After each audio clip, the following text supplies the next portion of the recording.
Hello दोस्तों, मेरा नाम नीतीश कुमार है। आप लोग देख रहे हैं मनविता क्लास। तो जो हमने बोला था कि जो प्रैक्टिस सेट का जो सेट चलेगा सेशन वो चलता रहेगा, और मैंने बोला था कि इतिहास, भूगोल,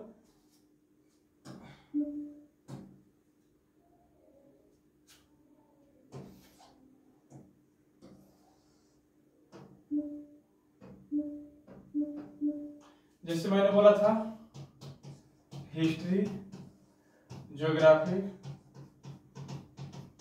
पॉलिटी एंड साइंस, ये जो होगा ये चलता रहेगा। इसका जैसे अभी मैंने एक सीरीज डालूंगा इतिहास का, एक सीरीज 21 क्वेश्चन का है। इसको मैं अपलोड करूंगा। इस वीडियो से पहले वो अपलोड में लगा हुआ है, तो मैं इसको डालूंगा। इसी में आपको lump sum 500-600 question previous year question रहेंगे और इतिहास के नए फ्रेश क्वेश्चन रहेंगे, और उसी तरह से सेट भी चलता रहेगा और ये सब भी चलता रहेगा। ये सब तो ऑब्जेक्टिव के तौर पर चलता रहेगा।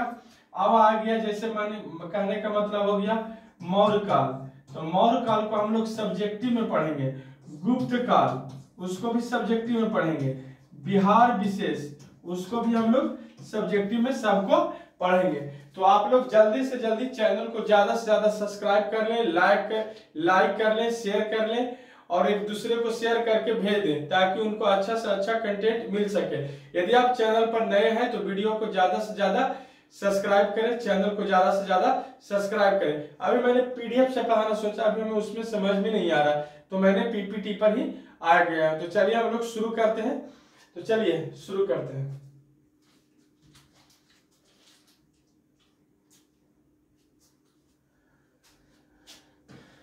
चलिए क्वेश्चन नंबर 1 क्या कह रहा कि भारत में, अच्छा हाँ, भारत में पहला कीट संग्रहालय किस राज्यों में खोला गया था? तो भारत में पहला कीट संग्रहालय राज्यों किस राज्य में खोला गया था? तो इसका जो क्या है, कर्नाटक, असम, तमिलनाडु, झारखंड। तो भारत में पहला कीट संग्रहालय किस राज्य में खोला गया था? तो तमिलनाडु में खोला गया था। भारत में पहला कीट संग्रहालय किस राज्य में खोला गया था? तमिलनाडु में खोला गया था। चलिए इसमें कुछ बातें हैं उसको हम लोग देखते हैं। एक आ रहा कि भारत का पहला कीट संग्रहालय 2018 ईस्वी में कोयम्बटूर, तमिलनाडु के कृषि विश्वविद्यालय परिसर में इसका अनावरण किया गया था। इसका उद्घाटन तमिलनाडु के मुख्यमंत्री पळनिस्वामी ने किया था। पळनिस्वामी ने किया था। संग्रहालय को 6,669 वर्ग फुट में स्थापित किया गया। इसे पूरी तरह कीड़ों को ध्यान में रखकर बनाया गया। कीड़ों को नमूनों को प्रदर्शित करता है, उसको अलग अलग विकास को चरणों को चित्रण करते हुए जीवित विकास करता है। एक इससे कुछ पॉइंट है। तो यह कहां पर ही, तमिलनाडु के कोयम्बटूर में किया गया। इसका अनावरण कौन किया था, माने इसका उद्घाटन कौन किया? तो तमिलनाडु के जो 2018 में मुख्यमंत्री थे उन्होंने किया था। इसको कितने वर्ग फुट में बनाया गया? तो 6,669 वर्ग फुट में बनाया गया, और कीड़ों को ध्यान में रखकर इसको बनाया गया। चलिए क्वेश्चन नंबर 2 को देखते हैं। क्वेश्चन नंबर 2 कौन सी कह रहा बाबू, देखिए तो क्वेश्चन नंबर 2 कह रहा कि टिप्पू सुल्तान की राजधानी कहां थी? टिप्पू सुल्तान की राजधानी श्रीरंगपट्टनम था। टिप्पू सुल्तान की राजधानी कहां थी? श्रीरंगपट्टनम था। इससे कुछ बातें को हम लोग जानेंगे टिप्पू सुल्तान से। जो टिप्पू सुल्तान जो था, टिप्पू सुल्तान मैसूर का शासक था। श्रीरंगपट्टनम टिप्पू सुल्तान की राजधानी हुआ करती थी। टिप्पू सुल्तान को मैसूर का बाघ कहा जाता है। टिप्पू सुल्तान को मैसूर का बाघ कहा जाता है, और 28 जनवरी टिप्पू सुल्तान को मैसूर का बाघ कहा जाता है। जो टिप्पू जो था, टिप्पू सुल्तान जो था किसका बेटा था? हैदर अली का बेटा था। किसका बेटा था? हैदर अली। और हैदर अली कौन था भाई? तो हैदर अली कौन था? तो मुगलों का सरदार था, जो स्वतः अपना एक नया स्वतंत्र राज बनाया था। क्या? मैसूर। तो टिप्पू सुल्तान किसका बेटा था? हैदर अली का बेटा था। हैदर अली भी अपने आप में एक अच्छा शासक और कूटनीतिज्ञ था। जब हैदर अली की मृत्यु हो जाती है तो टिप्पू सुल्तान उसके जगह पर उसका बेटा राजा बनता है, मानो सुल्तान बनता है। तो टिप्पू सुल्तान अपने आप में एक बहुत चालाक और अच्छा शासक था, लेकिन वो जितना दूरगामी शासक उसको बोला जाता है, क्योंकि वो जब अंग्रेज इस पर हमला कर रहे थे तो वो फ्रांस से दोस्ती करता है। जैकोबिन क्लब में उसका वो सदस्य बनता है। लेकिन इसको इधर भी सोचना चाहिए था, लेकिन वह फ्रांस के जैकोबिन क्लब का सदस्य बनता है। उतना छोड़िए, टिप्पू सुल्तान को मैसूर का बाग कहा जाता है, इसकी राजधानी श्रीरंगपट्टनम थी। और टिप्पू सुल्तान ने कहा था कि 2 दिन जीना है तो 10 दिन गिद्दड़ की तरह नहीं जिए, यदि जीना ही है तो 2 दिन बाघ की तरह जिए, वो ज्यादा बेटर है। और टिप्पू सुल्तान को कहना था कि साला 80 साल गिद्दड़ की तरह जीने से अच्छा है कि 2 साल हम बाघ की तरह जिए, वही हमारे लिए क्या है, शान है। तो टिप्पू सुल्तान वही कहता था कि 80 साल गिद्दड़ की तरह जी के कोई फायदा नहीं है, यदि तुम अपनी जिंदगी में 2 साल ही जी रहे हो तो बाघ की तरह, शेर की तरह जियो, तो लगे कि हाँ 2 साल में उसने कुछ किया था। नहीं कहता है बरस 18 क्षत्रिय जिए और जिए धिक्कार, मनु 26 वर्ष तक कुकुर ईश्वर जीता है। तो वही इसमें ये कहा था, टिप्पू सुल्तान बोला था कि 80 साल या 10 साल 20 साल जो जीता है वह गिद्दड़ जीता है, जीना है तो 1 साल 2 साल जियो मनु। ये मैं कहावत कर रहा हूं जो टिप्पू सुल्तान ने बोला था। चलिए क्वेश्चन नंबर 3 की ओर चलते हैं। क्वेश्चन नंबर 3 क्या कहना है कि सिंधु घाटी सभ्यता से मिले पशुपति सील पर किसका जानवर का अंकन नहीं था? तो गाय का अंकन नहीं था, गाय का अंकन नहीं था। क्वेश्चन नंबर 4 की ओर चलते हैं। क्वेश्चन नंबर 4 कुछ कहना बाबू, चलिए देखिए, सामूहिक रूप से मंत्रिपरिषद किसके प्रति उत्तरदायी होता है? सामूहिक रूप से मंत्रिपरिषद किसके उत्तरदायी होता है? तो सामूहिक रूप से जो उत्तरदायी होता है ना, वह किसके? लोकसभा के उत्तरदायी होता है। मंत्रिपरिषद लोकसभा के उत्तरदायी होता है। चलिए क्वेश्चन नंबर 5 को देखेंगे। क्वेश्चन नंबर 5 को देखेंगे। क्वेश्चन नंबर 5 क्या कहना? भारत के नियंत्रक और महालेखक परीक्षक द्वारा दिया गया, कलम में दूसरा ले लेते हैं जी।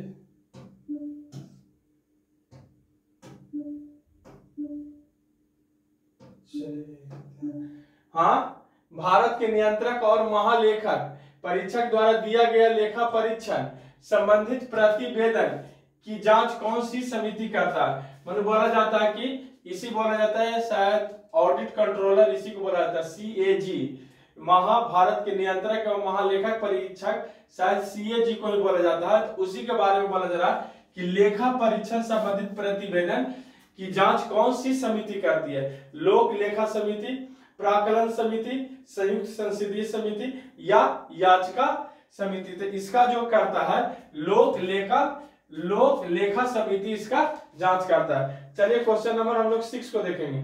क्वेश्चन नंबर 6 क्या कर रहा है देखिए तो बाबू पढ़िए। क्वेश्चन नंबर 6 का है होंडुरास की राजधानी कहां पर है? जो होंडुरास है उसकी राजधानी कहां पर है? होंडुरास की राजधानी, तो होंडुरास की राजधानी तेगुसिगलप्पा में होंडुरास की राजधानी है। तेगुसिगलप्पा होंडुरास की राजधानी है। क्वेश्चन नंबर 7 क्यों रहेंगे? क्वेश्चन नंबर 7 क्या कर रहा है देखिए तो, ऑपरेशन फ्लड का संबंध किससे है? तो ऑपरेशन फ्लड का संबंध किससे है? दूध से है, जो 1970 ईस्वी में एक डेयरी का विकास किया गया। डेयरी फार्म का विकास हुआ था। और कहां पर? सबसे पहले कहां पर हुआ था बाबू? तो गुजरात में हुआ था। कहां? गुजरात में हुआ था। और किसने किया था? तो डॉक्टर कुरियन ने किया था। अभी 2022 ईस्वी में उनकी 101वां जयंती मनाया गया। क्या? दूध अमृत महोत्सव। क्या? दूध अमृत महोत्सव मनाया गया। कहां पर मनाया गया? तो जगह हो गया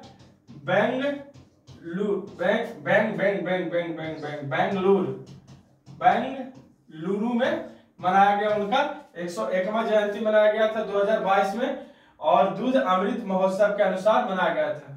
तो ये हो गया ऑपरेशन फ्लड, जिसके बारे में ये ऐसा कर रहता है। तो जैसा पूछा जाएगा कब हुआ था, तो 1907 में। किसके लिए? तो डेयरी फार्म में जब दूध की कमी हो रही थी, सबसे पहले कहां किया गया था? तो गुजरात में किया गया था। इसके जनक कौन थे? तो डॉक्टर कुरियन थे। इनका 101वां जयंती का मनाया गया 2022 में। किस नाम से? तो दूध अमृत महोत्सव से मनाया गया। कहां पर? तो बेंगलोर में। देखिए कितना क्वेश्चन बन जाता है। तो चलिए क्वेश्चन नंबर 8 को देखते हैं। क्या कहा? आपातकाल के परिवर्तन में रहने के लिए किस साधन का अनुमोदन 30 दिन के अंदर होना चाहिए? आपातकाल में रहने के लिए किस साधन का अनुमोदन 30 दिन के अंदर होना चाहिए। तो लोकसभा होगा, राज्यसभा नहीं होगा, क्या होगा, लोकसभा होगा। क्वेश्चन नंबर 9 की ओर चलेंगे। क्वेश्चन नंबर 9 को कह रहा बाबू, चलिए देखिए क्वेश्चन नंबर 9 का रहा संविधान सभा के सदस्यों द्वारा संविधान पर कब साइन किया गया था। संविधान सभा के सदस्यों द्वारा संविधान पर कब साइन किया गया था, इसका हम ईस्वी छोड़ दिए 26 नवंबर 1949, 26 नवंबर 1949 और 26 जनवरी 1950, 22 जुलाई 1949 और 24 जनवरी 1950। तो ये क्या है, 9 नंबर। तो इसका जो सही जो उत्तर होगा वह डी होगा। 24 जनवरी 1950 ईस्वी को संविधान सभा के सदस्यों द्वारा संविधान पर साइन किया गया था। यदि पूछा जाएगा कि जो संविधान बन रहा था तो उस पर संविधान सभा के सदस्यों ने कब साइन किया था, तो 24 जनवरी 1950 को साइन किया था। चलिए क्वेश्चन नंबर हम लोग 10 को देखेंगे आप। क्वेश्चन नंबर 10 देखते हैं। क्वेश्चन नंबर 10 क्या कह रहा, पंचायतों की वित्तीय स्थिति की सिफारिश किसके द्वारा किया जाता है। पंचायती की जो वित्तीय स्थिति होता है उसका सिफारिश किसके द्वारा किया जाता है, राष्ट्रपति के द्वारा नहीं तो राज्यपाल के द्वारा किया जाता है। इसका सही उत्तर क्या होगा, राज्यपाल के द्वारा किया जाता है, राज्यपाल के द्वारा किया जाता है। चलिए क्वेश्चन नंबर 10 को देखिए। क्वेश्चन नंबर 11 को देखेंगे। क्वेश्चन नंबर 10 देख लिए। अब क्वेश्चन नंबर 11 आता है संग्रहित का अर्थ क्या होता है। संग्रहित शब्द का अर्थ क्या होता है, तो संग्रहित शब्द का अर्थ होता है कोषाध्यक्ष। संग्रहित शब्द का अर्थ क्या होता है, कोषाध्यक्ष। क्वेश्चन नंबर 12 को देखेंगे। क्वेश्चन नंबर 12 हमारा क्या कह रहा है, चलिए कि राज्यों में राष्ट्रपति शासन भारतीय संविधान के किस अनुच्छेद के तहत लगाया जाता है। जैसे कहने का मतलब कि राज्यों में जब राष्ट्रपति शासन कब लगाया जाता है, आप लोग को पता है कि राज्यों में राष्ट्रपति शासन कब लगाया जाता है।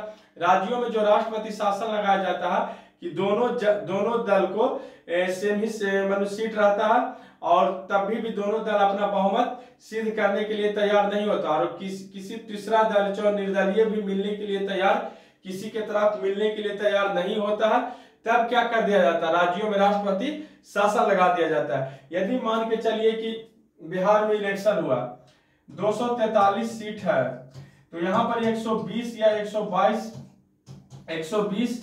122 सीट लाता है तो वह पार्टी क्या हो जाता है, सत्ता पक्ष में आ जाता है। वह पार्टी क्या हो जाता है, सत्ता पक्ष में आ जाता है। लेकिन अब मान के चलिए कि 118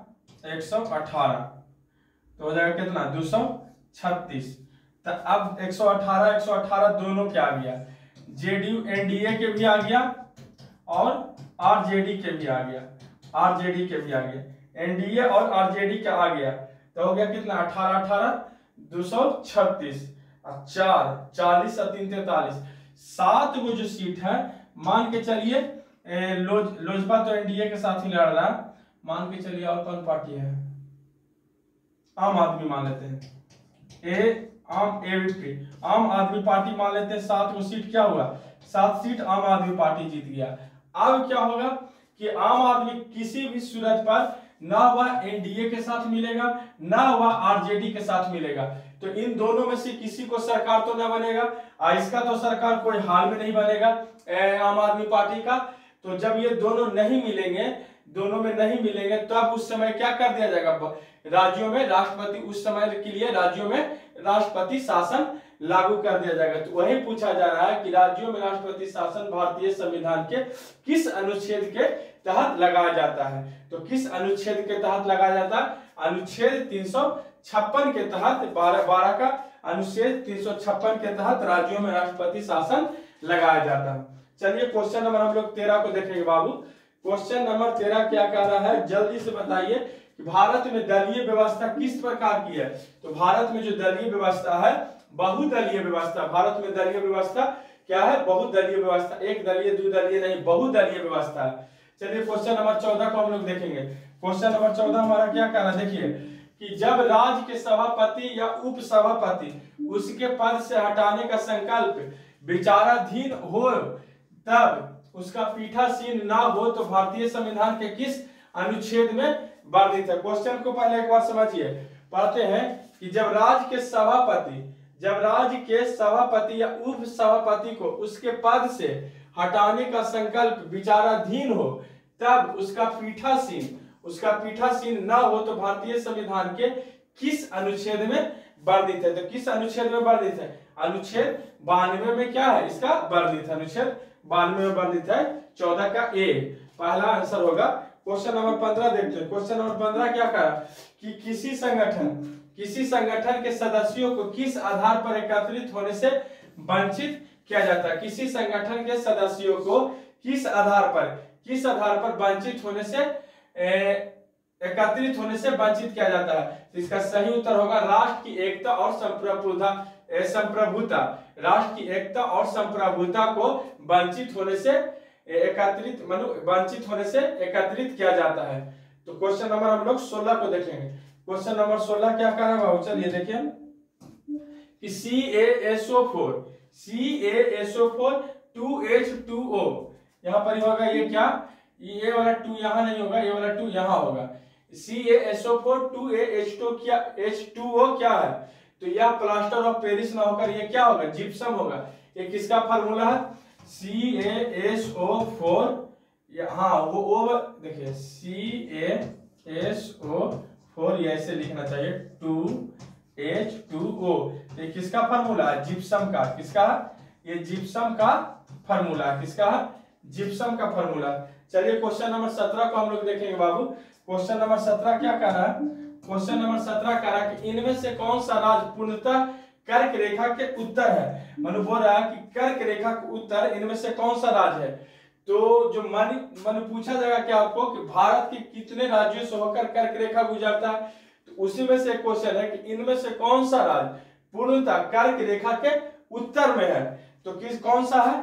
तो वह मणिपुर है जो कर्क रेखा के सबसे उत्तर में है। कौन है? मणिपुर है। चलिए क्वेश्चन नंबर 18 को लेते हैं।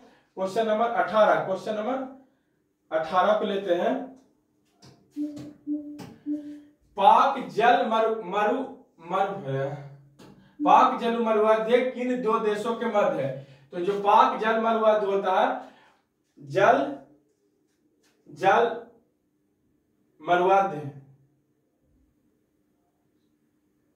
मरुआध्य किन दो देशों के मध्य है? भारत पाकिस्तान, भारत मालदीव, भारत श्रीलंका, जापान और साउथ कोरिया। तो वह किन दो देशों के बीच है? तो भारत और श्रीलंका के बीच है। चलिए क्वेश्चन नंबर 19 को हम लोग देखेंगे। क्वेश्चन नंबर 19 क्या कहता है कि पूर्ण स्वराज की घोषणा कब की गई थी? तो पूर्ण स्वराज की घोषणा लाहौर के अधिवेशन 1929 ईस्वी में पूर्ण स्वराज की घोषणा की गई थी और संविधान का भी मांग वहीं पर ही किया गया था। तो लाहौर अधिवेशन 1929 में पूर्ण स्वराज की घोषणा की गई थी। चलिए क्वेश्चन नंबर हम लोग 20 को देखेंगे। क्वेश्चन नंबर 20 हमारा क्या कर रहा है? चलिए इसको जल्दी से देखिए। विश्व में प्रथम कृत्रिम बौद्धिकता समाचार वाचक किस देश में बने? विश्व में प्रथम कृत्रिम बौद्धिकता समाचार किस देश में बना? तो बताइए किस देश में बना? साला कृत्रिम जो बनाता है, आप समझ ही रहे हो कौन बनाता है, जो ज्यादा दिन तक नहीं चलता है। तो वह कौन सा देश है? चाइना ही तो है। तो ये बोल रहा है कि कृत्रिम बौद्धिकता समाचार वाचक किस देश में बना? तो इसका उत्तर चाइना होगा। तो चलिए 20 क्वेश्चनों का हमारा सीरीज ये खत्म हो गया। 20 क्वेश्चनों का हमारा जो सीरीज है जो क्या हो गया? खत्म हो गया। फिर हम लोग नए सेट लेकर आएंगे। तब तक के लिए आप लोग वीडियो को ज्यादा से ज्यादा लाइक करें, शेयर करें और कमेंट करके बताएं कि क्या क्या चाहिए आपको, वो उस पर हम वीडियो बना देंगे।